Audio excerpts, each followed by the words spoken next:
Assalamualaikum warahmatullahi wabarakatuh. Apa kabar sobat sekalian? Semoga baik-baik saja. Jumpa lagi di channel Rama Termeluni. Kali ini kita akan membahas berita hangat dan masih hangat diperbincangkan, yaitu terkait masalah vonis bebas ya. Vonis bebas sebenarnya vonis lepas ya terhadap penembak Laskar FPI.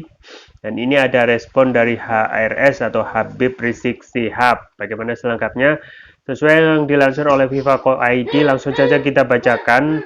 Tim kuasa hukum dari mantan Imam Besar Front Pembela Islam FPI Habib Rizik Syihab menyayangkan vonis bebas terhadap dua anggota polisi terdakwa kasus unlawful killing 6 Laskar FPI akan divonis bebas. Keduanya dibebaskan lantaran dinilai hakim membela diri secara terpaksa walau melampaui batas.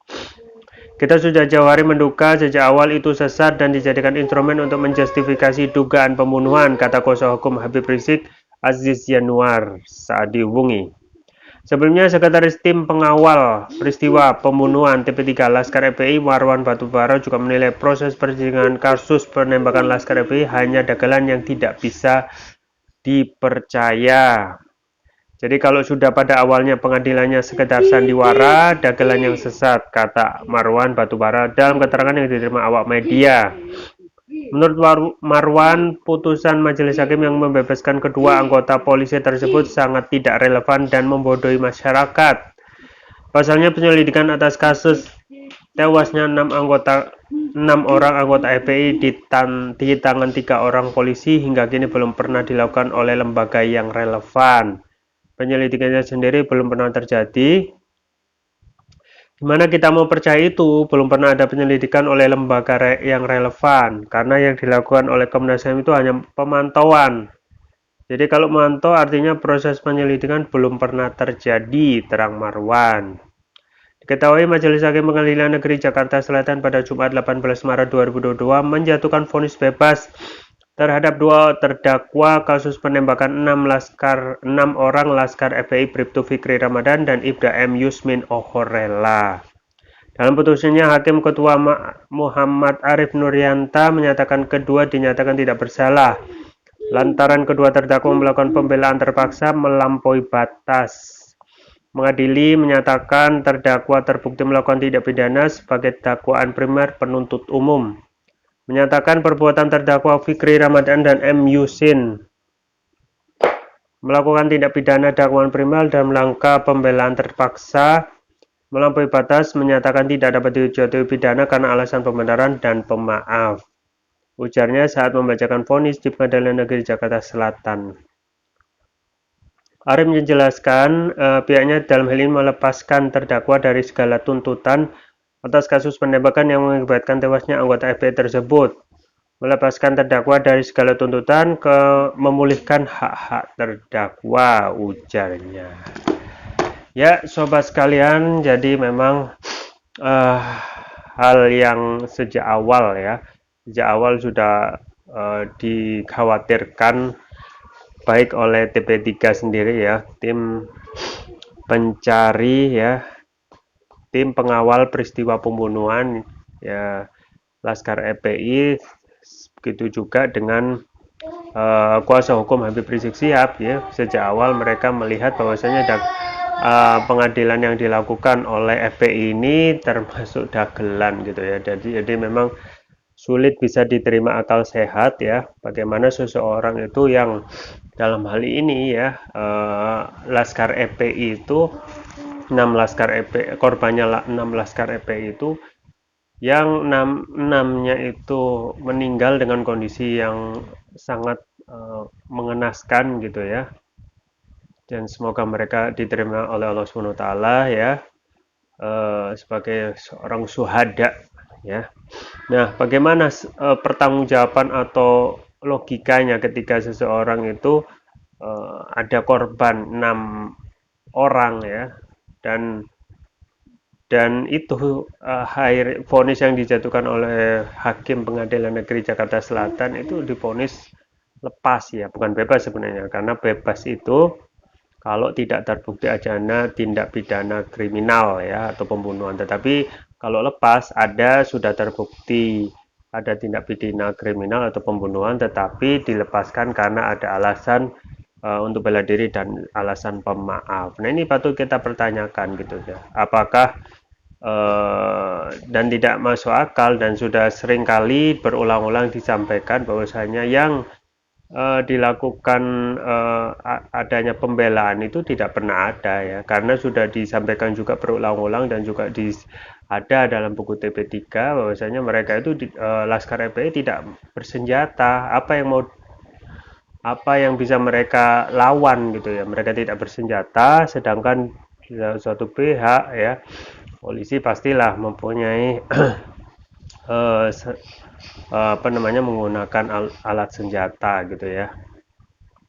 Yang juga patut dipertanyakan gitu ya, pertama ya, nggak ada dasar hukum untuk kasus Habib Rizik Sihab ini, termasuk juga 6 Laskar FPI itu untuk menguntit gitu ya. Tidak ada dasar hukum ataupun keputusan hukum yang menyatakan mereka itu melakukan tindak pidana yang melanggar hukum, misalnya sesuai dengan keputusan hukum gitu ya. Apakah mereka buronan atau mereka kriminal, tidak ada gitu ya. Alasan menguntit yang tidak jelas ini juga sejak awal ya harus dinyatakan sesuatu hal pelanggaran gitu ya.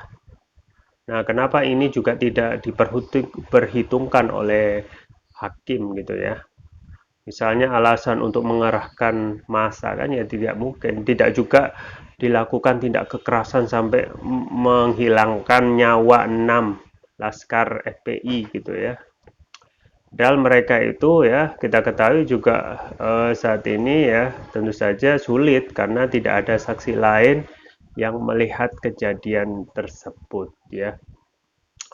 Nah, kalau keputusannya bahwasanya ini untuk bela diri ya, kemudian juga apa namanya, akhirnya vonisnya lepas, ini akan mengindikasi menjadi presiden buruk ya, jika seseorang itu presiden buruk bahwasanya aparat itu bisa berkehendak se- sesuai keinginan mereka ya, apabila mereka melakukan kesalahan ya, dengan apa namanya, dalih tidak akan ada saksi ya, maka dihabisi saja sudah selesai ya, karena dengan alasan pembelaan ya. Dan kalau sudah tidak ada saksi ya, berarti kan boleh saja seseorang atau aparat itu melakukan tindakan sampai menghilangkan nyawa. Nah, ini juga kekhawatiran dan juga teror sendiri ya bagi rakyat yang ketahui tidak mempunyai akses untuk memiliki senjata. Dan kita ketahui flashback belakang, apa yang dilakukan aparat pada waktu itu ya tidak benar-benar diketahui gitu ya, apa yang mereka lakukan menguntit, mengikuti ya rombongan Habib Rizik itu, mereka melakukan hal-hal yang patut dicurigai akan melakukan tindakan kekerasan. Makanya dalam hal ini ada kekhawatiran dari rombongan Habib Rizik Sihab itu saja gitu ya. Dan ini juga patut kita sesalkan. Kenapa ya? Kenapa hakim apa namanya, hukum kalau melihat vonis lepas kepada dua orang polisi ini ya, seakan memberikan penegasan bahwasanya hukum kita itu tidak baik-baik saja gitu ya. Ada masalah besar gitu ya. Pertama, tidak mungkin gitu ya, kita lihat ya apa yang dialami oleh 6 Laskar FPI, dan juga kalau kita lihat perasaan keluarga korban pasti akan berteriak bahwasanya ini adalah salah satu bentuk ketidakadilan yang nyata gitu ya. Makanya tidak heran ya seluruh kita ya, apa namanya, orang yang berpikiran logis dan mereka muslim ya, pastilah mereka ingin terus-menerus menginginkan keadilan ya. Maka wajar jika mereka itu sering mengucapkan sampai jumpa di pengadilan akhirat, karena memang hanya di akhirat nantilah ya semua itu tidak akan bisa ada rekayasa ya, dan semuanya akan bersikap adil di sisi Allah Subhanahu wa taala gitu ya. Dan saya bisa merasakan ya penderitaan keluarga korban ya. Ada salah satu keluarga korban mengatakan anak kami sudah ditembus 4 peluru tapi pelakunya bebas gitu ya. Terus bagaimana pertanggungjawabannya? Bagaimana keadilan ini bisa bagaimana negara ini memberikan kepercayaan kepada publik bahwasanya keadilan ini akan kedepannya akan ditegakkan dengan adil ya. Dan memang susah kalau kita mengharapkan keadilan dengan hukum buatan manusia gitu ya. Dalam Islam ketika seseorang membunuh ya, hukumannya ya balas kisos gitu, membunuh. Dan itu adalah balasan hukum yang seadil-adil dari Allah Subhanahu wa taala untuk manusia gitu ya. Dalam Al-Qur'an disebutkan walakum a'udzubillahi minasyaitonir rajim bismillahirrahmanirrahim walakum fil qisasi hayati ya ulil albab ya. Sesungguhnya dalam kisos itu ada kehidupan ya bagi orang-orang berpikir. Coba bayangkan seseorang itu ketika membunuh kemudian dibalas membunuh, maka seseorang itu tidak akan ada kehidupan yang lain, artinya akan ada orang-orang terselamatkan karena orang-orang tidak akan dengan mudah menghilangkan nyawa seseorang gitu. Coba bayangkan ya, seseorang itu kalau ingin membunuh akan berpikir ribuan kali ya untuk menghilangkan nyawa seseorang, apalagi seorang muslim ya. Nah, ini juga yang kemudian juga potong tangan ya. Potong tangan itu bagi mereka yang mencuri gitu ya, yang mencuri, dan itu tidak hanya langsung potong tangan, ada ketentuannya dalam hadis ya, minimal seperempat dinar ya, itu baru dipotong atau sekitar 1 juta rupiah itu baru diterapkan hukum potong tangan. Dan semua hukum dari Allah SWT, hukum Islam itu adalah hukum yang adil ya. Nah, yang patut ditanyakan kenapa kita takut misalnya ada pertanyaan kejam banget gitu ya. Nah, dalam Islam ya kenapa kita takut kalau tidak melakukan ya. Yang takut itu ya mereka yang melakukan, mereka yang membunuh, mereka yang korupsi, yang mencuri ya. Kalau kita tidak melakukan kenapa takut ya. Dan kalaupun tidak mau dikisos ya jangan melakukan pembunuhan gitu ya. Misalnya di beberapa wilayah atau sebagian wilayah yang pernah diterapkan yaitu di Saudi itu ya, kita lihat ya seseorang itu ketika diterapkan, tidak semua wilayah Saudi ya, ada beberapa wilayah mungkin diterapkan potong tangan ya. Lihat apa yang terjadi ketika hukum potong tangan itu diterapkan ya. Seseorang itu tidak akan gampang mencuri gitu ya. Kita lihat di jalan-jalan Saudi itu ya, banyak sekali mobil-mobil mewah itu tanpa dibiarkan tak kunci ya. Kenapa itu bisa terjadi? Karena mereka berpikir kalau mereka mencuri hukumannya potong tangan gitu ya.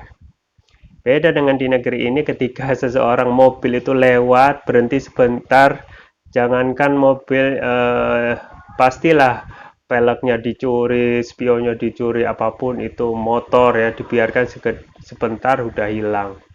Begitu juga jangan nyawa manusia gitu ya. Orang kalau ada hukuman yang nyata, kisos gitu ya, orang akan berpikir beribu kali untuk menghilangkan nyawa manusia itu gitu ya. Makanya akan ada ribuan orang terselamatkan. Nah, itulah artinya ada kehidupan di antara kita, ada kehidupan ya, ketika mereka itu melihat hukumannya adil seperti itu, mereka akan berpikir ribuan kali. Nah, kalau di negeri ini ya, ketika hukum manusia diterapkan ya, akan banyak sekali nyawa itu mudah untuk melayang ya. Ya, jadi itulah ya, kalau kita menerapkan hukum manusia daripada hukum Allah yang seharusnya adalah seadil-adilnya hukum, yaitu hukum dari Islam, yaitu hukum dari Allah Subhanahu wa taala. Ya, itu yang bisa saya sampaikan, semoga bermanfaat. Kita lihat saja perkembangannya. Jangan lupa untuk like, share, dan subscribe. Sampai jumpa lagi. Wassalamualaikum warahmatullahi wabarakatuh.